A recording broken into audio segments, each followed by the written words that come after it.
y feminismo en la narrativa argentina. Qué título, ¿no?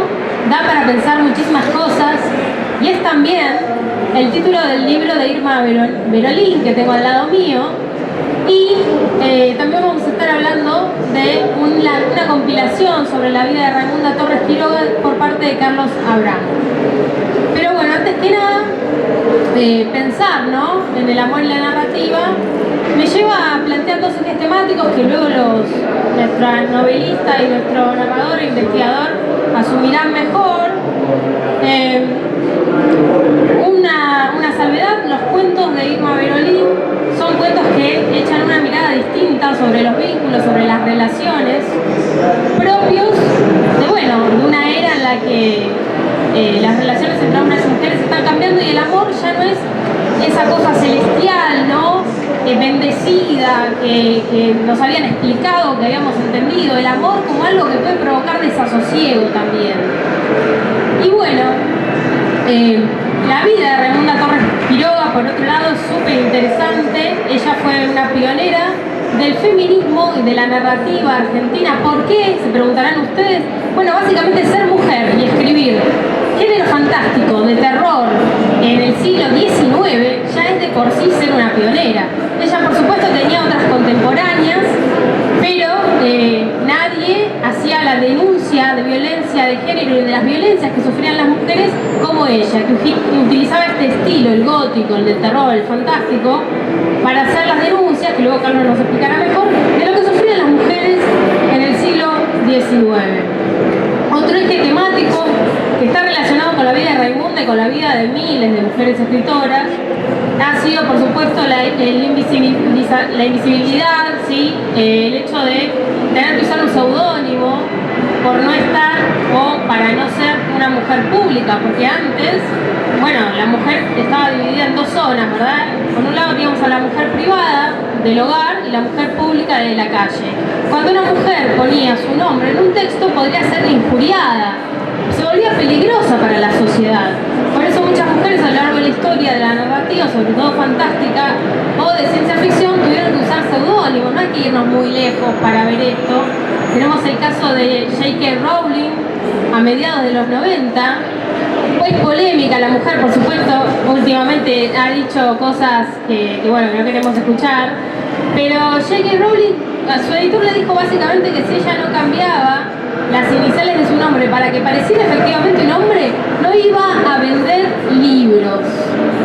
Así que, bueno, se les deben estar planteando un montón de preguntas. Recomiendo fervorosamente, valga la redundancia, comprar los libros de Irma Berolín y de Carlos Abraham, La vida de Raimunda Torres Quiroga, con una compilación de 2 tomos con todos sus cuentos y todos los cuentos de Irma Berolín, su último libro. Ella ya tiene una larga data de novelas y cuentos.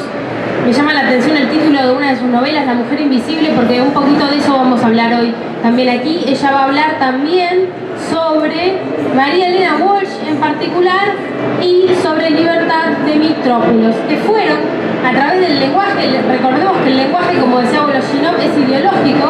A través del lenguaje ellas cambiaron la realidad de su tiempo. Así que los dejo con Carlos y con Irma. Muchísimas gracias a todos por venir.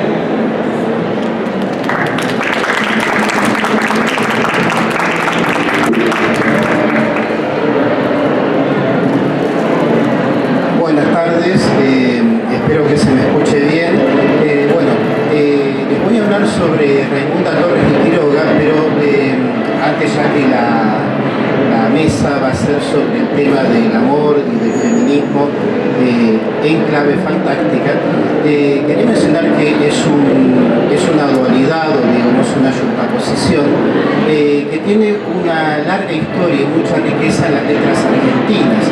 Por ejemplo, tenemos el caso de Carlos Chernow, el autor de Anatomía Humana, que presenta un futuro distópico en el cual el sexo masculino prácticamente se ha extinguido en el mundo, solamente perduran mujeres y los pocos hombres sobrevivientes deben disfrazarse o, digamos, travestirse para evitar ser violados, en lo que sería una especie de inversión de situaciones.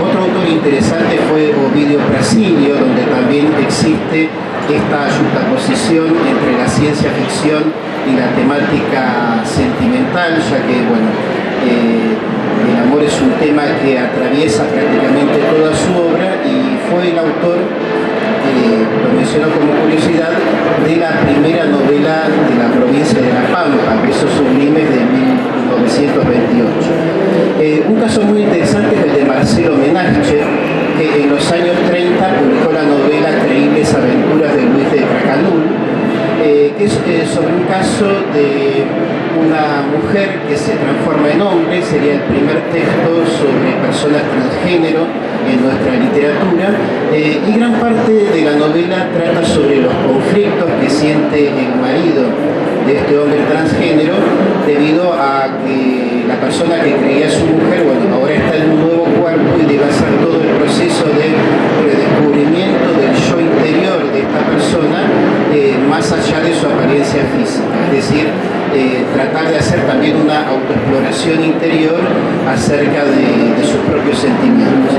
Otro caso interesante es el de Eduardo Goligorsky, que tiene un cuento llamado La cicatriz de Venus, en el cual un hombre terrestre se aparea con una mujer alienígena, pero es una mujer alienígena que en vez de que le sean inyectado los espermatozoides, ella inyecta los óvulos en el cuerpo masculino, es decir, el hombre queda embarazado y da a luz un bebé.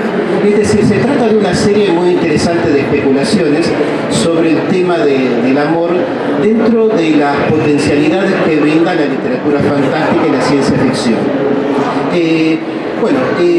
Nos vamos a centrar en la obra de Raimunda Torres y Quiroga, que es una autora que yo descubrí en el año 2002 en el marco de una serie de investigaciones sobre la literatura fantástica argentina del siglo XIX, y que, bueno, tuvo una edición preliminar llamada Historias Inverosímiles, que era el nombre que ella misma le había dado al conjunto de sus relatos fantásticos, y luego la compilación en 2 tomos de sus obras completas, que, bueno, aquí está presente uno de los tomos. Esta autora publicó en distintos periódicos femeninos argentinos del siglo XIX, como El Álbum del Hogar, La Alborada Literaria del Plata, La Ondina del Plata, El Correo de las Niñas, que eran las principales publicaciones que tenía a su alcance una mujer en la época.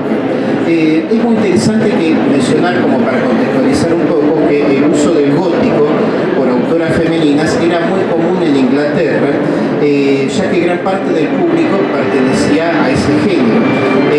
Un factor para este auge era que también la mayor parte del público,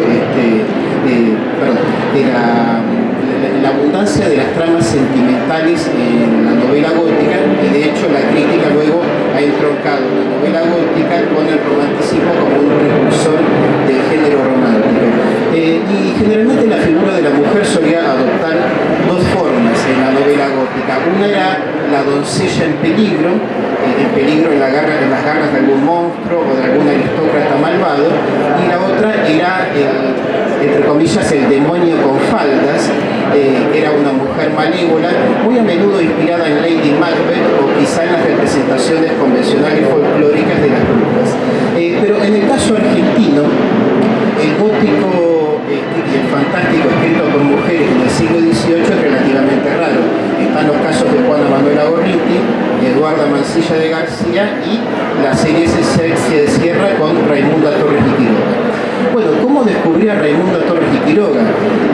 Realizando este estudio de los distintos periódicos argentinos del siglo XIX y de los relatos fantásticos que eran publicados allí, por ejemplo, en diarios como El Nacional, La Nación, La Patria Argentina y otros más, encontré que había una gran pluralidad de relatos fantásticos dispersos en sus páginas entre avisos de turrones o noticias de género político, y encontré numerosos cuentos firmados por una tal Matilde Elena Willy, que era una autora completamente desconocida y que era evidentemente un seudónimo, ya que no figuraba en el Censo Nacional de 1869. Los seudónimos eran bastante comunes en la literatura argentina del período, tanto de fines del siglo XIX como principios del XX. Algunas autoras los utilizaron debido a la noción de que firmar con un nombre femenino haría que sus obras no fueran tomadas en serio, es lo que pasó con Emma de la Barra, que utilizó el seudónimo César Doyen para publicar las novelas Stella y Meche Iturbe. Otro caso, por ejemplo, fueron de diversos autores que firmaban con seudónimo, diversas autoras que firmaban con seudónimo femenino para no sobrecargar con su propio nombre las páginas de una revista determinada, o quizá para ocultarse socialmente, digamos, no revelar ante sus amistades que cultivaban la pluma. Bueno, ¿cómo descubrí que Matilde Elena Willy era Raimunda Torres de Quiroga? Porque en 1884 apareció un libro titulado Entretenimientos Literarios, firmado por Matilde Elena Willy, que compilaba gran parte de su producción periodística, de su producción que ella había publicado en periódicos y en revistas literarias. Ahora bien, no solamente incluía los textos firmados por Matilde Elena Willy, sino también por Raimunda Torres de Quiroga, que es era una autora muy poco conocida, pero que tenía una participación bastante frecuente en el periodismo de la época, especialmente entre 1876 y 1885. Bueno, localizaron en el Censo Nacional de 1869 una María Raimunda Quiroga, nacida en Arrecife en 1855, y es la única persona en todo el país que combina el nombre Raimunda y el apellido Quiroga. A los 15 años se casó con Nicolás Torres, y una costumbre onomástica de la época era unir el nombre de la mujer, el apellido del marido y el apellido de ella misma por medio de una conjunción. Así que se trata prácticamente de la candidata más probable. No existen informaciones acerca de la fecha de su muerte, pero por lo menos está el dato acerca de su lugar de nacimiento y de su fecha de nacimiento. El libro es muy interesante porque también incluye textos que habían aparecido bajo los seudónimos Celeste y Luciérnaga. Y está dividido en varias secciones: la de cuentos fantásticos, después una llamada Relatos de Brocha Gorda, que son parodias, luego Miscelánea, que es una especie de cajón desastre donde aparecen textos de varios géneros, por ejemplo uno sobre las brujas en Escocia, y finalmente uno de prosas poéticas. Lo interesante es que Raimunda Torres de Quiroga, a diferencia de otras autoras como por ejemplo Manuela Rosas, que publicaba bajo el seudónimo M. Sazor es Rosas al revés, no utilizaba un único seudónimo, sino que a la manera de los heterónimos de Fernando Pessoa, utilizaba un seudónimo distinto para cada una de sus personalidades literarias. Por ejemplo, Matilde Elena Willy, que tenía un tono centroeuropeo y hoffmanniano en cierto modo, lo utilizaba para sus relatos de tema macabro y fantástico. Ustedes recordarán que las Willys eran en el folclore centroeuropeo, eran los espectros de las doncellas muertas antes de su noche de bodas. Si han visto el ballet Giselle, que es un ballet muy popular, bueno, ahí aparecen las Willys como personajes. Después, utilizaba para sus parodias el chispeante seudónimo Luciérnaga, que insinuaba ligereza, luminosidad, chispa, en cierto modo, y después el etéreo seudónimo Celeste lo utilizaba para sus prosas poéticas, es decir, composiciones de tono elevado, y utilizaba este seudónimo que refería a eso. Es decir, es una especie de abanico de seudónimos que yo utilizaba como para ese tema. Ahora bien, su producción fantástica es muy vasta, pero me voy a concentrar en un aspecto de ella, que son los relatos de venganza sobrenatural, que son los más vinculados con el tema de la presentación de hoy. Y bueno, estos relatos de venganza sobrenatural se trata de un total de 6 cuentos que presentan la siguiente situación. Un hombre, generalmente el marido de una mujer, abusa y termina asesinando a dicha mujer, y finalmente recibe una especie de venganza sobrenatural producida tanto por el espectro de ella como por alguna instancia del más allá indeterminada. Esto es muy interesante porque se trata de una denuncia del tema de la violencia doméstica que va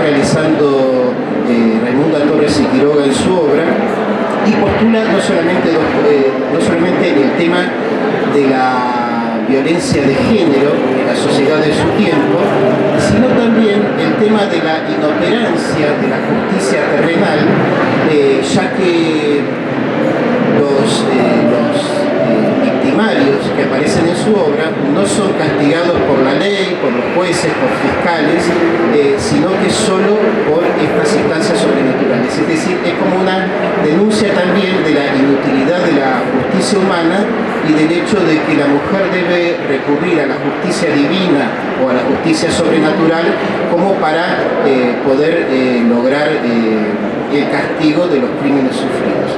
Les voy a comentar brevemente algunos de los argumentos de ciertos de estos relatos como para más o menos tener una idea general.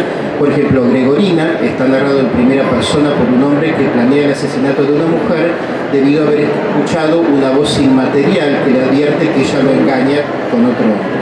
La va envenenando poco a poco, colocando pequeñas dosis de veneno en su comida para disfrutar de su gradual debilitamiento y complacerse con su muerte. Cuando ella fallece y muere con ella también el niño que ella llevaba en su vientre, esa misma voz inmaterial le susurra: ella era inocente.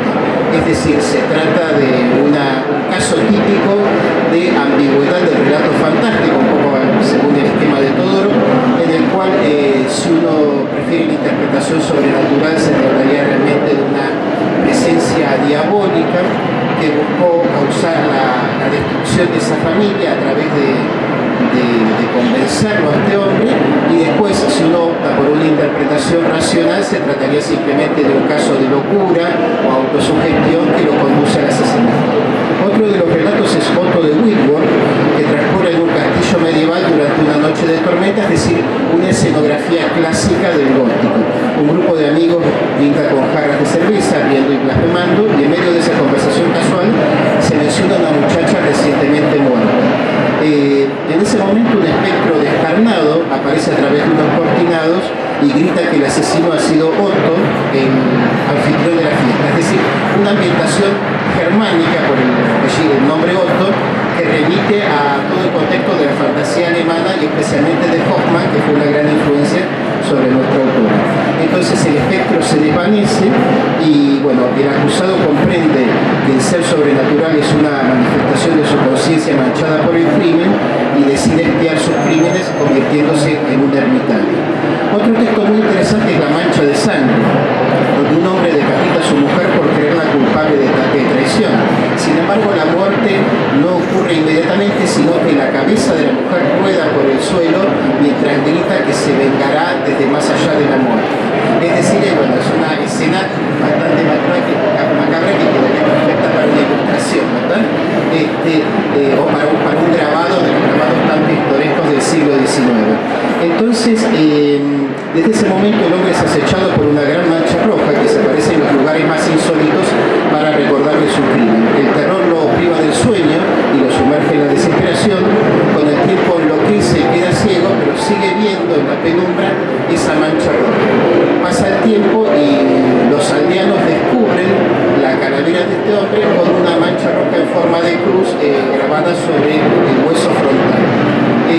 Otro texto es La voz acusadora, que es, en mi opinión, el relato de Raimundo Torres y Quiroga más influido por Edgar Allan Poe, por ejemplo, por cuentos como El corazón del ator y El gato negro y El genio de la perversidad. Un hombre decide repentinamente matar a su esposa, no tiene motivos para hacerlo, pues ella es bondadosa y la única razón que alega es que el genio de la perversidad lo ha poseído. Entonces, la termina matando tras una minuciosa planificación, esconde el cadáver en un pozo y va a la taberna a distraerse. Mientras camina, su corazón late más y más y hasta el punto de enloquecer sus oídos. Desesperado por el golpeteo, cae muerto por un paro cardíaco. Después, Iroteida es la historia de un hombre enamorado de una mujer que casualmente o no casualmente es una mujer erudita y mucho más culta que una noche, al visitarla en su alcoba, la encuentra leyendo un libro de magia. El rostro de ella está inclinado sobre el volumen, pero cuando levanta el rostro es una calavera. El hombre se desmaya y al despertarse la encuentra con su rostro normal mal, pero bueno, creyendo que se trata de un ser diabólico, termina matándola. Porque piensa que ha descubierto su verdadera naturaleza. El crimen no le trae tranquilidad, pues todas las noches lo acosa el espectro de la joven con la mirada vidriosa y con las marcas de los dedos en la garganta. Y el último texto es El secreto, donde un grupo de amigos está reunido en una taberna, uno de ellos completamente ebrio, anuncia que ya es la medianoche y tienen que prepararse para luchar contra los espectros. Los otros se ríen, pero bueno, él les confiesa que es perseguido hace tiempo por el espectro de una mujer que ha matado. Entonces ninguno le cree, pero de pronto se levanta dando cuchilladas en el aire como si luchara con un espectro y finalmente cae muerto. O sea que es un corpus de 6 relatos que comparten una misma estructura básica. Un hombre decide asesinar a una mujer inocente, llevado por sus celos, por una incitación diabólica o simplemente por su propia índole violenta. Luego es castigado por el espectro de su víctima o por otra aparición sobrenatural. Ahora bien, este hecho de que siempre el victimario sea un hombre y la víctima una mujer acusada de forma injusta, revela que la intención de Torres y Quiroga no era solamente narrar una anécdota terrorífica o presentar una historia macabra, sino que tenía una intención social y también una ideología muy precisa detrás de eso. Porque los agentes sobrenaturales que persiguen a los hombres violentos pueden ser vistos como una fantasía femenina de venganza que buscan el más allá, la justicia que la sociedad humana no le ha proporcionado, lo cual es un posicionamiento explícito en contra de la falta de leyes adecuadas contra lo que hoy llamaríamos violencia de género. En ese sentido cabe alegar que casi todos los cuentos de Raimunda Torres y Quiroga que he mencionado mencionan el tema del consumo de alcohol por parte del hombre, digamos, debido a que en los personajes masculinos relaja las convenciones morales y por lo tanto exacerba la violencia contra la mujer. Para comprender lo revolucionaria que era Raimunda Torres y Quiroga en la época con respecto a este tipo de planteamientos, cabe mencionar que he encontrado muchísimos relatos en la prensa de la época que alaban la violencia doméstica. Para que se rían un rato, bueno, no se sabe si reír o llorar, pero les voy a comentar uno que encontré en el diario La Patria Argentina del 5 de febrero de 1883, que se llama Bruja Sabia, donde una mujer acude a una divina debido a que el marido la golpea y la divina le da una botellita de un líquido y dice que debe tener ese líquido en la boca siempre que esté con su marido y que eso la va a proteger de los golpes. Bueno, al cabo de una semana viene la mujer contentísima y le dice que ese líquido mágico la ha beneficiado, ya que nunca más el marido la ha golpeado, y le pregunta, ¿qué era el líquido, señora bruja? Y la bruja le dice, era agua simplemente. Al tener la boca llena de agua no le contestabas a tu marido y él no precisaba golpear. Entonces acá vemos cómo el tema de la violencia doméstica era considerado como algo habitual, usual y hasta beneficioso por parte de la cosmovisión o el imaginario del periodo y lo revolucionaria que fue Raimunda Torres y Quiroga en ese momento, ¿no? Para enfatizar esto bastaré con una comparación con Juana Manuela Gorriti, que me imagino que es una autora que todos conocemos, es probablemente la escritora argentina más famosa del siglo XIX. Bueno, la autora salteña había escrito algunos textos de intencionalidad moralista que mostraban el conflicto entre los dos miembros de una pareja. Por ejemplo, el hecho nupcial narra el desdén de una mujer hacia su enamorado, ya que ha conocido a un hombre más pudiente. El desdeñado se venga arrojándola a un abismo y eso es postulado por el relato como algo positivo y justo. En el ramillete de la velada, un aristócrata causa la muerte de un joven al pedirle una flor que crece al borde de un precipicio y tiempo después la novia del joven va a su castillo a matarla. Y la influencia de un mal deseo narra un caso de infidelidad cometido por una mujer. El novio clava alfileres en su retrato y a los pocos días la mujer muere por una dolencia repentina y misteriosa. Es decir, en los tres casos, el miembro de la pareja que traiciona la unión es castigado con la muerte, ya sea por parte de un agente natural o uno sobrenatural. Sin embargo, el personaje transgresor y por lo tanto la víctima del castigo es siempre una mujer, nunca un hombre. Eso invita a pensar que Gorriti persiguió la venganza femenina sobre un personaje masculino como algo susceptible de ser mal visto por el electorado del periodo. Y esa conclusión se exacerba al considerar otros dos relatos de Gorriti, que son Nuestra Señora de los Desamparados y La Balanza del Juicio. En el primero, Nuestra Señora de los Desamparados, el protagonista es un hombre infiel y pendenciero que maltrata a su mujer y que en un momento dado se salva de la muerte gracias a los ruegos de su esposa, la Virgen María. En el segundo se trata también de un pecador empedernido, con más infidelidades y crímenes en su hogar que los que puede recordar, y que se redime gracias a una visión de su vida de ultratumba en la que va de las llamas gracias a las oraciones de su novia y de su madre. Bueno, hay dos puntos a considerar. Uno es la influencia de la cosmovisión romántica que defiende los personajes rebeldes y transgresores, ¿no? Por ejemplo, el Don Juan de José Zorrilla, que pese a ser un incursionador de Tálamos, es redimido por los rezos de Doña Inés, ¿no? Y el segundo es que Gorriti, que no vacilaba en condenar a muerte a los personajes femeninos que eran frívolos en cuestiones amatorias, no hiciera lo mismo con los masculinos, se abstenía de matar a los masculinos. ¿Era una doble moral o temor a que en nuestra reducida República de las Letras fuera mal visto que una escritora condenase a un hombre a las llamas del infierno? Bueno, cualquiera sea el motivo, el hecho de que la principal escritora argentina del siglo XIX no mostrase hombres víctimas de una venganza femenina, siendo que abundaba en ejemplos de la situación contraria de mujeres víctimas de la venganza masculina, nos muestra lo rupturista que fue Torres Quiroga. Casualmente hubo escritores varones que sí mostraron hombres víctimas de una venganza femenina. Por ejemplo, Melchor de Palau, que publicó en el Museo Universal en 1863 El Cementerio del Mar, donde el fantasma de una joven vuelve del más allá para matar a su novia infiel y a su nueva consorte. Raimunda Torres de Quiroga no se limitó a ser narradora, también fue ensayista y también fue una pionera del emancipacionismo y del feminismo en la Argentina, especialmente durante los años 70 y 80 del siglo pasado. Ahora bien, ella tuvo una reacción muy fuerte en contra por parte precisamente de las escritoras del periodo, especialmente de Josefina Pelliza y Sagasta. Tuvo tres etapas. Una primera etapa emancipacionista. Yo supongo que ya todos sabremos la diferencia entre emancipacionismo y digamos, lo que sería el protofeminismo, pero bueno, el emancipacionismo, que es un precursor del actual feminismo, surgió con el propósito de conseguir la liberación de la mujer y el otorgamiento del derecho a la educación, al voto y al desempeño de oficios hasta entonces exclusivamente masculinos, como la medicina, la química o la ingeniería, es decir, buscaba la igualdad social y jurídica con el hombre. En cambio, estaba paralelamente el movimiento que postulaba que la mujer debía ser ilustrada, pero no ir más allá de la ilustración o de la búsqueda de cultura, porque eso supuestamente masculinizaba a la mujer y le hacía perder su esencia femenina. Entonces estaban como esas dos posturas en pugna, y Raimunda Torres de Quiroga tuvo tres etapas en su defensa del feminismo.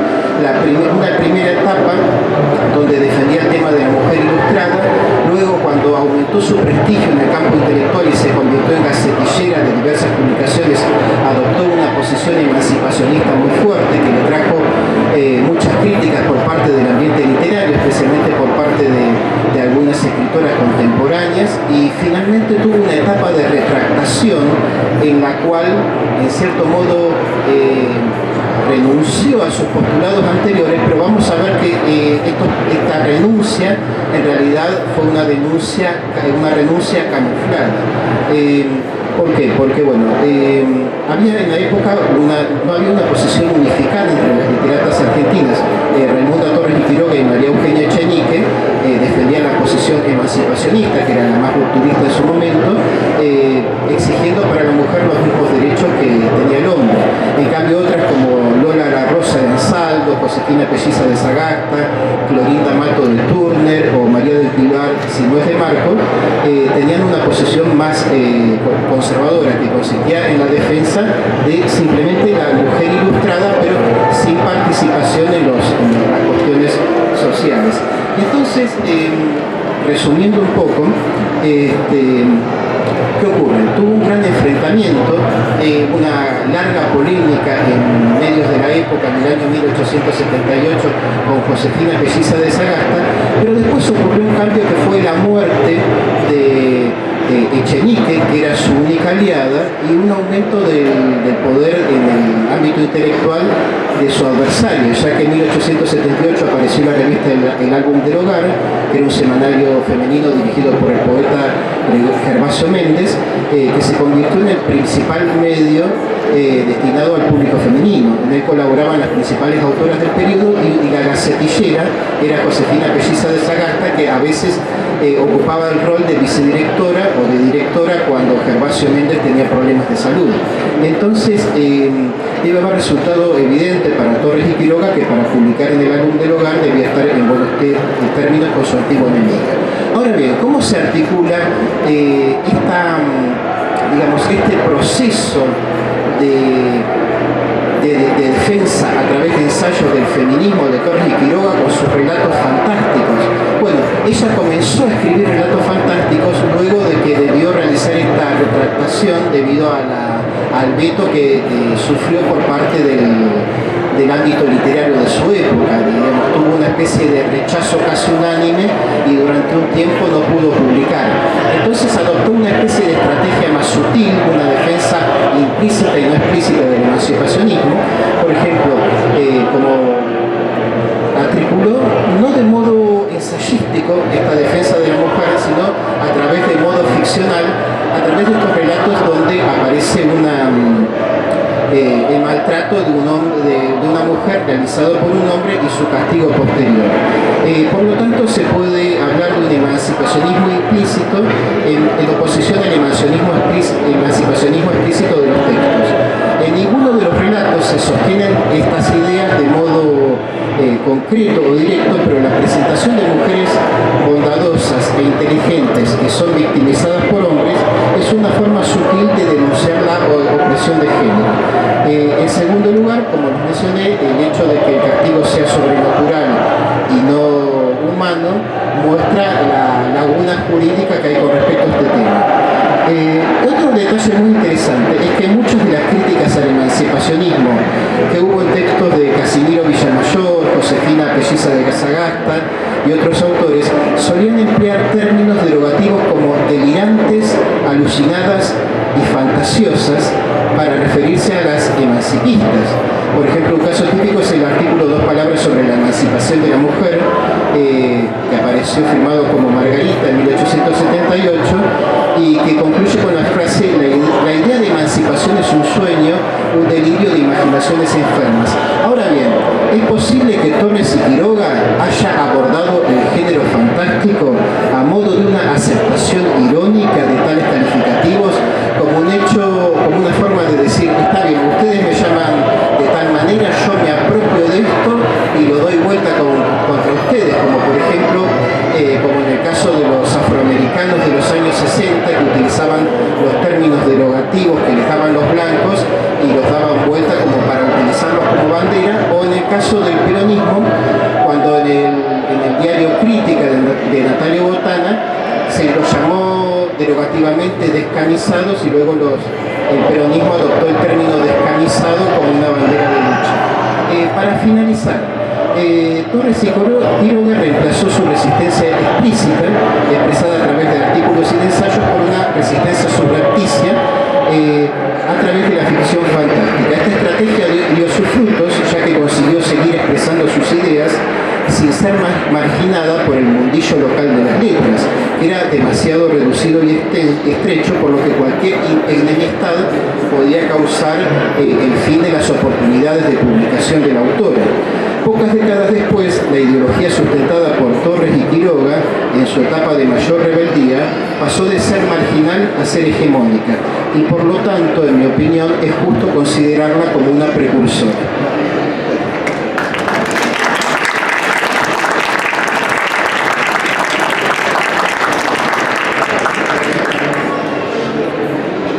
Buenas tardes, gracias a todos los que llegaron. ¿Me escuchan bien?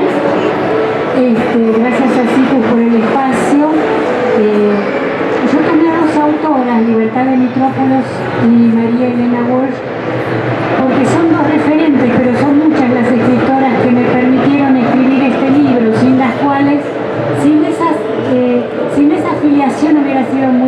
sí.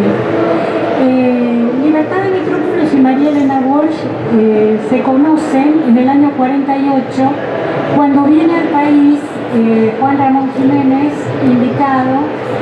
Son 3 escritoras las que son presentadas como nuevas poetas y promesas: María Elena, Libertad y María Granata. María Elena Walsh y Libertad de Metrópolis tienen puntos en común y puntos de divergencia. Las dos, bueno, la diferencia es que María Elena tuvo una vida más independiente, no tiene matrimonio reconocido, viajó, estuvo en el mundillo de la música en libertad, se casó con el poeta Joaquín Januzzi, tuvo 2 hijas. Libertad trabajó como asalariada en una escuela, doble escolaridad, escribió de noche a contrapelo de la vida, ¿no? María Elena tuvo una vida más burguesa quizás. Libertad fue una militante peronista desde muy joven, también trabajó, hizo una militancia como docente,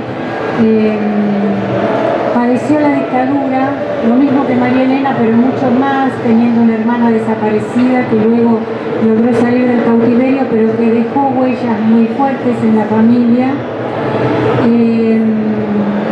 María Elena es una familia de origen irlandés y de Buenos Aires, aunque se crió en el Gran Buenos Aires. Libertad nació en Jujuy, en Ledesma, en el año 22, y es heredera de la tradición del noroeste y de toda la tradición andina, y eso se ve muy claro en toda su obra, aparece de muchas maneras. ¿Qué otras cosas tienen? Las dos le dieron gran importancia al lenguaje, hicieron una ruptura con el lenguaje, vamos a ver cómo. Las dos le dan una cabida a la cultura popular, de diferente manera, pero con una gran importancia las dos. Las dos tuvieron la experiencia dolorosa del cuerpo, y esto va a influir en sus obras de muchas maneras. Libertad tuvo una enfermedad desde la adolescencia, de los 15 años, con un corazón agrandado que hizo que toda su vida pasara de operación en operación. Y María Elena tuvo un cáncer que pudo superar dificultosamente ya de adulto, ¿no? Libertad fue una militante feminista muy comprometida, fue una gestora cultural en su momento. Ella creó el primer encuentro nacional de escritoras que se hizo en el año 88, y después se hizo una comisión en la que yo participé, estaba María Rosa Lojo, Alice Steinberg, además de Libertad, para armar el segundo congreso de escritoras, que no se llegó a hacer por razones económicas, pero que sí creó una vinculación entre las escritoras de Buenos Aires y de provincia. O sea, viajábamos nosotras a presentar libros y ellas venían acá. Y eso dio pie para que después Angélica Borodiller hiciera encuentros, que se hiciera después en el año 2000 otro. Es decir, ella creó un sustrato, una línea, ¿no? María Elena tiene una militancia feminista reconocida, quizás las feministas no la han reconocido debidamente por su posición a veces cuestionada frente a algunos hechos políticos, pero solía decir una frase que a mí me parece importante, dice: quien dice que todo tiempo pasado fue mejor, no fue obrero ni fue mujer, ¿no? Después escribió en la revista Humor, una especie de decálogo para el machista, ¿no? Y el primer punto era: ¿cómo puede saber usted si es machista? El primero es: si no tiene sentido del humor, es machista, ¿no? Era muy, muy divertido. Bueno, vamos a ir a Libertad. Libertad dijo que el poder político siempre había sido ocupado por el autoritarismo y la violencia, y que las mujeres habíamos venido conspirando durante siglos para enfrentarnos a ese poder. Y lo habíamos hecho a través de la escritura, pero no solo escribiendo, sino las mujeres que escribían papelitos en la cocina, que enviaban cartas a sus primas. Se utilizó siempre la escritura como forma de resistencia. También propuso que en la década del 80 80 existiera un aparato teórico que abordara las escrituras de las mujeres desde otro lugar, con una propia categorización, porque la cultura había sido siempre vista desde el ángulo del varón. Bueno, acá tenemos un ejemplo, alguien joven que siguió, que llegó a los anhelos de libertad. Toda su obra se yergue como una crítica ante los valores del patriarcado, desde Río de las Congojas, que es donde el pasado es una metáfora del presente. Río de las Congojas fue publicado durante la dictadura, y ese presente era la dictadura, y pensemos que la dictadura es la expresión más acabada del patriarcado en el plano político. Hasta las mujeres que han respondido en todas sus obras de distinta manera, porque en general las mujeres de libertad son mujeres muy aguerridas, con mucha fuerza, pero algunas representan el modelo de la sumisión también. Observamos una escritura en Libertad de Mitrópolos en la que la profusión de lo diverso y lo mucho entremezclado en personajes, cultura, voces, superposición de planos son un rasgo típico que le otorga una gran espesura al texto. Hay una especie de abundosidad, predomina lo profuso, lo macroscópico. Ante esto la línea argumental a veces permanece difusa. Yo diría que es una escritura que se podría definir como la embriaguez de lo múltiple. El lenguaje parece tener mayor protagonismo que los hechos, y los hechos no son minúsculos. Pensemos que ella trabajó el folletín, entre otras cosas, así que en sus novelas aparecen situaciones de lo más impactantes por lo general, ¿no? Si quisiéramos trabajar la hipérbole, habría que hacerlo en varios niveles: en el del lenguaje, en lo argumental, en el modo de tramar las historias, donde se imbrican unas con otras, donde se entremezcan los tempos, capas y capas de significación. Una historia referida da a entender toda una trama que apenas fue sugerida.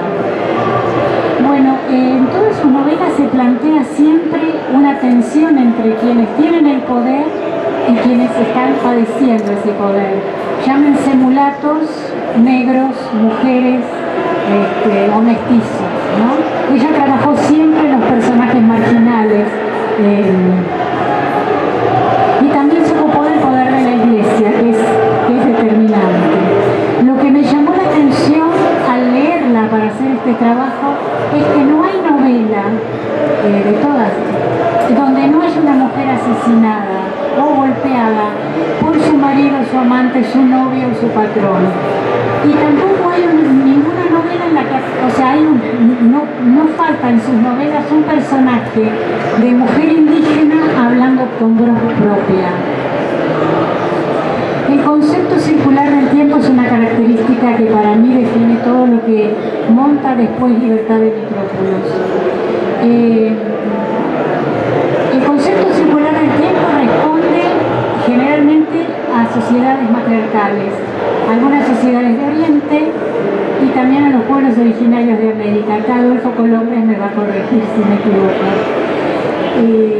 Generalmente tienen calendarios lunares. Pensemos que la luna rige sobre las mareas, las menstruaciones, los partos, porque somos un gran porcentaje de agua. Los seres humanos son la misma proporción que la Tierra. Un ejemplo muy evidente es el calendario maya. El calendario maya estaba hecho con sellos y todos los sellos ocupaban la misma importancia. Ha sido ahora revalorizado y estudiado. Nosotros tenemos un calendario que es el calendario gregoriano, que es un calendario solar y por lo tanto es un calendario racional. Y esa racionalidad hizo que el calendario tuviera meses con 30 días, meses con 31 días, meses con 28 días, pero como está mal, porque es racional y caprichoso, cada 4 años le ponemos un día más al mes de 28 días. Esto genera en la conciencia una disrupción. Pensemos que el tiempo es la representación más profunda, más íntima de lo que es nuestra vida. Y si tenemos un calendario que codifica nuestra vida, rompiendo con las leyes de la naturaleza, estamos creando una disrupción en nuestra mente también. Libertad de Micrópolos logra crear un tiempo, logra hacer esos movimientos de tiempo, logra hacer esas conexiones con los personajes diversos, logra mezclar varios niveles de discurso, ya sean voces indígenas, arcaísmo, creaciones de lenguajes imaginarios, gracias a que tiene una cosmovisión circular del tiempo que permite la integración de la totalidad. Pensemos que un calendario vertical, solar, es angosto. El calendario horizontal y circular nos permite la integración de todas las partes. Creo que voy a leer algo vinculado a esto. La manera en que introduce el pasado cuando está hablando y cómo el pasado viene al presente solo puede darse desde un concepto de tiempo circular. No hay un blanco en la hoja, no hay un espacio, no hay un capítulo, no hay una separación. Va y viene como una especie de continuación en la que un tiempo y otro se van implicando. El mismo procedimiento usa con las voces de los distintos narradores. A este concepto de tiempo se le suman de los tiempos simultáneos en Bahía Desolación, un piano en Bahía Desolación, que es una novela, pero no podría hacerlo si no tuviera un concepto de tiempo circular. Bueno, la ambición de los hombres condena a las mujeres a la soledad. La lucha por el poder, con frecuencia, es el eje de las historias narradas por Libertad de Micrópolos. El poder mundano, sea por prestigio o por dinero, es como un imán, un anzuelo para los hombres, que desnivela la vida de las mujeres y empobrece y limita sus perspectivas. Cito, La flor de hierro. La vanidad volcaba la balanza hacia la guerra. La sensualidad del poder, ¿no? La vanidad es creación. De creación, caminar por una ciudad que uno ha creado es como acariciarla. Es decir, esa es la idea que envuelta a Libertad, diciendo que los hombres amaban más su propia creación, producto del poder, que el cuerpo de una mujer. La vanidad es el ego puesto delante de cualquier otra conveniencia social, el individualismo, un antivalor, que se ha forjado en el imaginario patriarcal como si el hacedor de la historia fuera un individuo cualificado y genial y en un conjunto social. El líder salvador es el arquetipo que el capitalismo explotó al extremo y, por supuesto, ese líder debe ser necesariamente un varón. Bueno, Libertad de Micrópolos se propuso hacer una obra literaria que expresara todas las regiones del país. Con esto parte de la base que la Argentina es un país diverso. No es lo mismo noroeste que noreste, no es lo mismo la Patagonia que Cuyo. Y ella quiso expresar esa diferencia, pero uniéndolas en una totalidad. La obra Río de las Congojas transcurre en la Mesopotamia argentina. Un piano en Bahía Desolación en la Patagonia. La Mamapoca, que fue publicada póstumamente, transcurre en el noreste. Un piano, Los Comensales y la novela Sabotaje en el árbol familiar, el noroeste argentino, y más al centro, La flor de hierro. O sea que cada una de sus novelas transcurre en una región diferente. Y en esto hay una tendencia inclusiva. La tendencia inclusiva y lo inclusivo es enriquecedor porque está diversificado y muestra una gama muy amplia del espectro, oponiéndose al típico rasgo excluyente del patriarcado. Lo inclusivo no solo es en un plano cultural, sino por mostrar lo diverso en todas sus facetas. En el plano literario, señala Florencia Abate, ella hace una reescritura de todos los géneros. Hace una reescritura del folletín, de la novela de aventuras, de la novela epistolar, incluye textos del periodismo, es decir, es de una riqueza enorme las capas en las que podemos abordar el texto, ¿no? Bueno, una característica que comparte con María Elena Walsh es la desobediencia como respuesta ante un poder avasallante. Y en esto podríamos poner a María Muratoe, el personaje principal de Río de las Congojas, que mata con arcabuz a los hombres que envió Garay para no ser sometida, o los personajes de Gualdina, de las hijas de Gualdina, que escapan con el circo, y Gualdina ocupa en la novela el lugar del hombre, es una matriarca que hace cumplir los valores patriarcales, con lo cual nos está demostrando que el patriarcado no es un tema de hombres, sino que es una cultura que puede ser encarnada por la mujer. Bueno, conciencia de multiplicidad de voces, de planos, de tiempos, de discurso. Llama la atención el modo en que se van insertando e imbricando las voces sin solución de continuidad dentro de un mismo párrafo.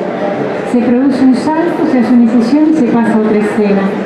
El texto literario es entendido como irrupción de voces o como confluencia de voces. Voces de mulatos, de indios, de mujeres marginales. Pasa de una voz a otra, el texto se va componiendo con retazos, como si las voces hubiesen quedado prendidas al aire y no se soltaran de allí, y a recopilarlas mediante tramas concéntricas, se combinaron de tal forma que el texto alcanza su coherencia y armado y la historia se cuenta sola. Esta idea de totalidad abarcadora que huye de lo atomizado, de lo encapsulado e imbrica un elemento con otro, supone un movimiento horizontal en el plano estético que se corresponde con lo que ha hecho en el cultural en esto de las regiones. Recordemos que el movimiento horizontal es integrativo, que abarca un espectro mayor con respecto a lo restrictivo de la verticalidad patriarcal. Bueno, la construcción de una figura femenina genuina. Florencia Bate estuvo estudiando cómo aparecen los hombres en las novelas escritas por hombres y dice que una característica común en todos, en Piglia, en Saer, es que ven a la mujer como el eterno femenino, como algo difuso, como algo etérico, como algo inapresable. Y acá vendría un poco el ejemplo que yo dije de la enfermedad que sufrieron las dos, libertad, la experiencia del cuerpo. La mujer tiene una experiencia con su cuerpo, desde una menstruación que tiene todos los meses hasta el parto, que hace que tenga otra configuración del cuerpo. En las novelas de libertad, las mujeres son sanguíneas, tienen corporeidad. Y yo observé una cosa que me pareció muy interesante.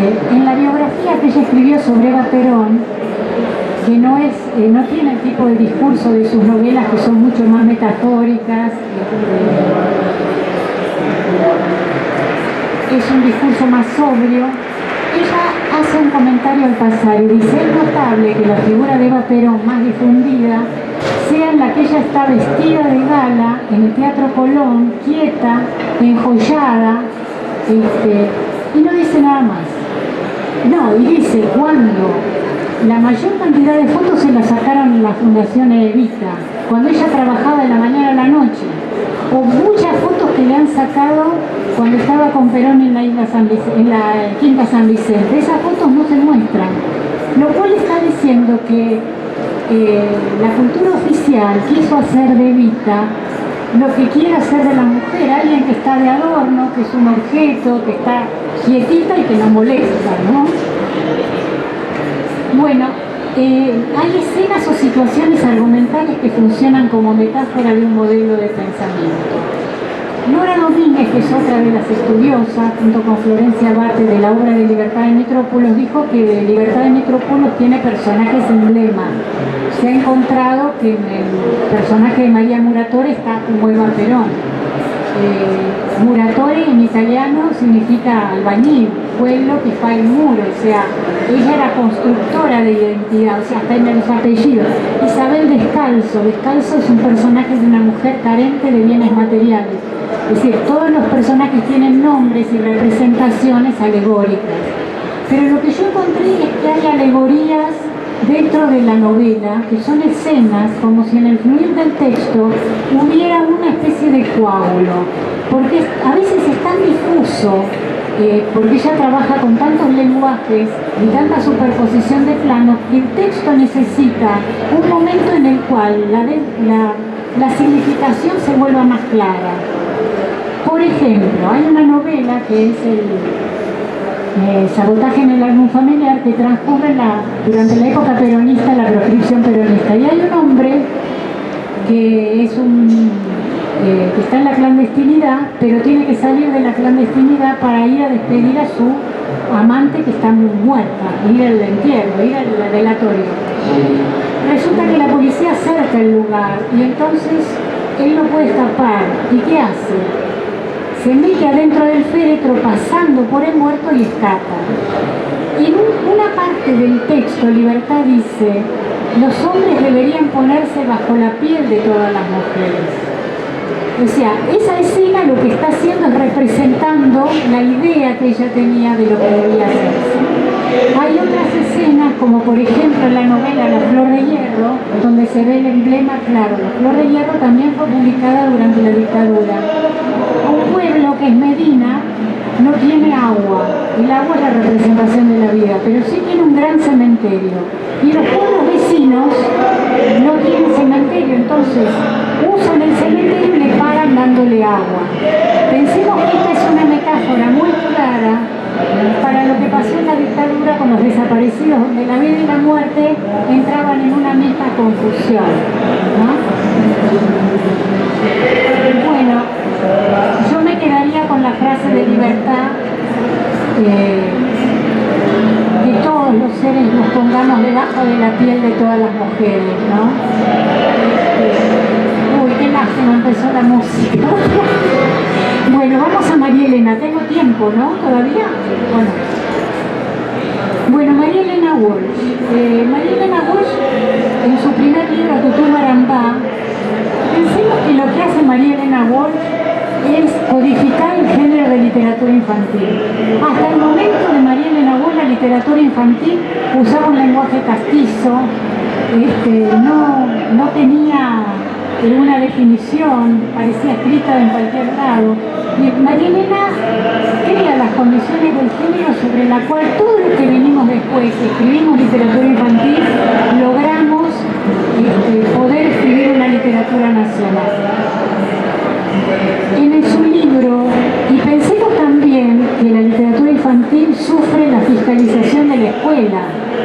Es decir, a mí me pasó con un libro de literatura infantil que me dijeron que no podía entrar en una escuela religiosa porque atentaba contra la familia cristiana. Es bravo lo que pasa en la escuela. O sea, ella se animó a hacer rupturas con cosas que antes no se habían hecho. En Tutú Marambá, Zoo Loco y Cuentos de Bulubú, los personajes principales son animales. Lo que hace ella es algo muy distinto a lo que hace la fábula. En la fábula, los personajes animales son representaciones que permiten a los seres humanos hablar de las condiciones positivas y negativas que tienen. O sea, el animal es considerado un elemento, un instrumento para hablar de otra cosa. Ella hace de los animales algo que nos pide que sea mirado desde un lugar único.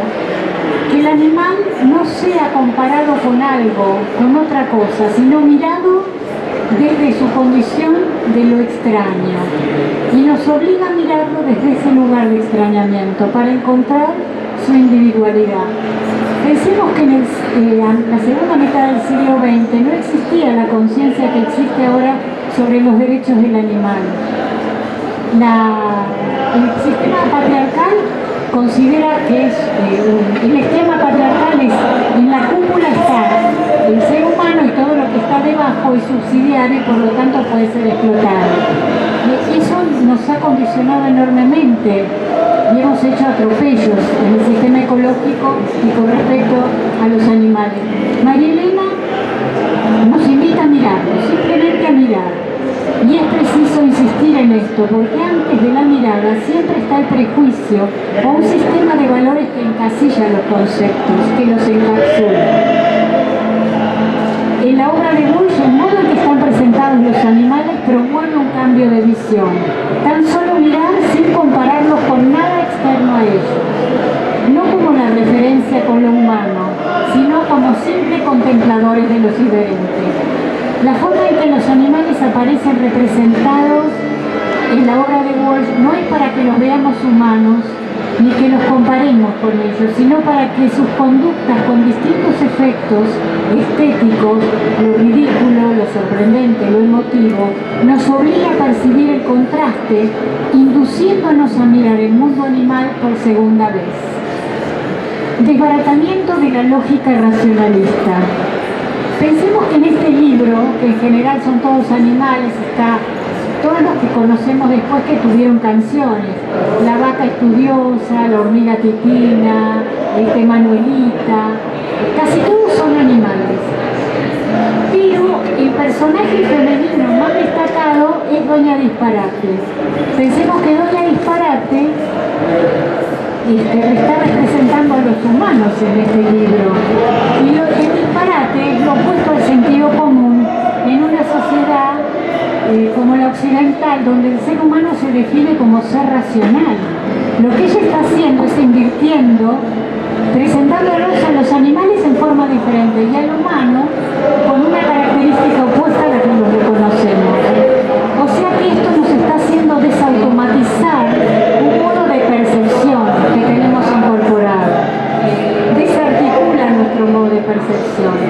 Amplía el pensamiento, no lo redigiriza. Esta mirada permite establecer también una familiaridad extrema entre todos los mundos. El mundo animal con el de los humanos, con el de los objetos. La lógica de un mundo se introduce en otro. Mediante este recurso se intensifica el sentido de unidad, de participación. Recordemos que el sistema patriarcal tiende a la división y a la estratificación. Rompimiento con la convención de un lenguaje autoritario. Bueno, lo que hace Walsh es no solo integrar el universo del río platense, sino que crea neologismos como libertad crea neologismos como los despuéses para hablar del futuro, o sea, agarra un adverbio, lo sustantiviza y le pone un plural. María Elena inventa animales como perrolín, por ejemplo, y usa términos castizos en función irónica en el texto, con mucha frecuencia. Utiliza el lenguaje coloquial, poético, burocrático, formal, lunfardo, en un texto infantil y, por supuesto, con una función humorística, ¿no? Mediante el juego, el lenguaje se burla de los protocolos y los dictados de la razón. Así nos desacomoda para producir movimientos en la mente del lector. Pensemos que está dirigido a un público infantil y que el niño está formando su mente. Y lo que está haciendo es desacomodando lo que conoce para que pueda pensar desde otro lugar y no se quede en lo establecido. ¿Qué sucede cuando una palabra se la coloca patas arriba como a un mundo del revés? Dar vuelta a la convención lingüística es propiciar en otros planos un cuestionamiento para que las cosas puedan ser de otra manera. El disparate es lo opuesto al sentido común. El disparate es la impertinencia del sentido común. Hace una ruptura entre el significante y el significado. Es el sonido el que prima. Y pensemos que el sonido hace activar el hemisferio derecho del cerebro. El hemisferio izquierdo es el lógico. Y ella trabaja siempre los textos desde la perspectiva de lo musical. Cuando uno entra en los textos de ella siente que está llevado todo el tiempo por la musicalidad. Y esto en los chicos va generando un sedimento y va desacomodando siempre, ¿no? Al romper la relación entre sonido y sentido, la convención del lenguaje es burlada. Pensemos que el lenguaje es arbitrario según Saussure. Y ella plantea una rebeldía ante la arbitrariedad. Cuando se desestructura la lógica somos expulsados de un código y en la risa provocada cabe la inquietud y la inseguridad. Entonces la patria del lenguaje deja de ser un territorio sustentable. Se cae una certeza, se crea la incertidumbre, ya sea por la creación de personajes, por la manera en que trabaja con los sonidos, por la manera en que rompe el sentido. Y eso abre una puerta para buscar nuevas verdades. Si las palabras son un instrumento de poder, Walsh lo vuelve un instrumento más maleable y juguetón. Y esto crea un espacio para una conciencia de transformación aplicables a otras zonas de la realidad. Llegamos acá.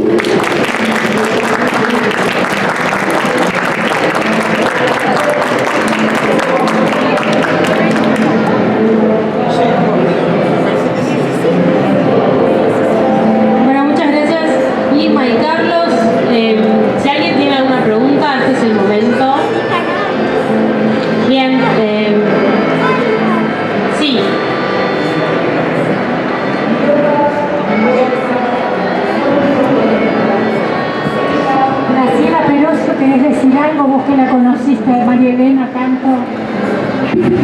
Hola, ¿cómo estás? Bueno, muchas gracias por todo esto que trajeron hoy. Quería preguntarte si esto que vos contabas de Raimunda Torres y Quiroga, me parecía súper interesante todo, las disputas entre estos feminismos que lograban tener visibilidad también, porque seguramente que yo pienso, el movimiento feminista, los movimientos transformadores de la sociedad están por todas partes. Esto es una parte que está plasmada a través de la literatura. Lo que te quería preguntar es si vos encontraste en algún lugar algún tipo de afirmación de identidad feminista en torno a Raimunda. ¿Ella estaba inscrita en el feminismo o es tu lectura? O sea, vos venís a hacer una propuesta feminista, una lectura feminista sobre la obra de esta escritora.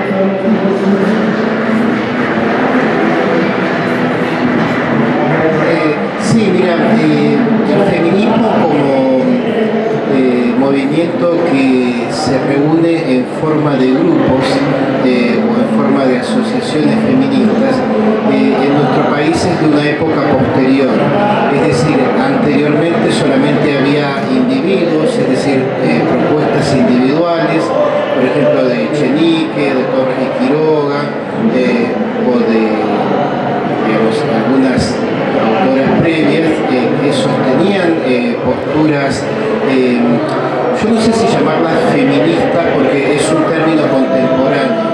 Yo prefiero el término emancipacionista, que era el que utilizaban en la época, porque si no uno pecaría de anacrónica, ¿no? Pero se trataba de, digamos, en buena medida de posturas individuales, porque no había cenáculos o, digamos, asociaciones feministas. En cambio, lo que aglutinaba, o lo que podríamos decir que guiaba, mejor dicho, las posiciones en el ámbito nacional, eran las noticias que llegaban acerca de los movimientos feministas en Estados Unidos o en Europa, que en cierta medida eran las informaciones que disponían en ese momento en el ámbito local, que permitían tener una idea de los debates en el extranjero, cuáles eran las corrientes de pensamiento, pero lamentablemente, así como no existía una escuela de fantástico nacional o de ciencia ficción nacional en la época, sino que se trataba de exponentes aislados que capaz que alguno había leído a Hoffman, otro a Poe, otro a Schock, otro a Verne, y capaz que no se conocían entre sí debido a que tenían ediciones de baja tirada. Lo mismo ocurría en buena medida en el caso del feminismo, es decir, no había digamos, reuniones o convenciones por parte de las y los representantes del feminismo nacional, al menos en los años que estoy mencionando, es decir, la década de los 70 del siglo pasado, sino que se trataba de posiciones individuales y a veces, digamos, en algunos casos específicos, podía haber aglutinamientos de posturas determinadas. Por ejemplo, el hecho de que María Eugenia Echenique y Raimunda Torres y Quiroga hayan mantenido un contacto epistolar y hayan compartido una posición emancipista, o el hecho de que Florinda Mato de Turner y Josefina Pelliza de Sagasta hayan mantenido y otras unas cuantas autoras más y autores también hayan mantenido la opción contraria, la de la mujer ilustrada pero no emancipada. Pero recién la formación de asociaciones feministas, de clubs feministas, digamos, la institucionalización del feminismo como tal, es de una época un poco más tardía. Hasta entonces son propuestas individuales, y entonces la labor del crítico literario, en este caso, digamos, el sociólogo, podría ser también, o el investigador en general de la cultura, es ir viendo qué es lo que expresa cada autora sobre el tema de la mujer, y bueno, a partir de ahí se va viendo cuál es la en cuál de las posiciones se entronca. En el caso argentino de esta época tan temprana de los 70 del siglo pasado, la divisoria de aguas corre por la de los defensores de la mujer emancipada y los de la mujer ilustrada pero no emancipada, ¿no? Pensaba que además las comunicaciones eran mucho más lentas y difíciles, ¿no? El siglo pasado, el siglo XIX, ¿no? Lo antepasado. Ah, el antepasado. Estamos en el siglo XXI. Claro, sí, digamos. Bueno, yo soy del año 75, entonces me acostumbré tanto a considerar al siglo pasado como el siglo XIX, que 22 años después sigo teniendo esa costumbre. Bueno, digamos el siglo antepasado, pero es un siglo que me gusta tanto, el siglo XIX, que prefiero tenerlo cerca, a pesar de que haya tenido algunos aspectos retrógrados, como el tema de la marginación de la mujer, pero en cuanto a su literatura, su música, es tan interesante que, digamos, prefiero mantenerlo un poco cerca. De hecho, he leído tantos periódicos y libros del siglo XIX que a veces me he sentido como viviendo en esa época. Pero sí, es cierta de la corrección, se trata del siglo no pasado, sino antepasado.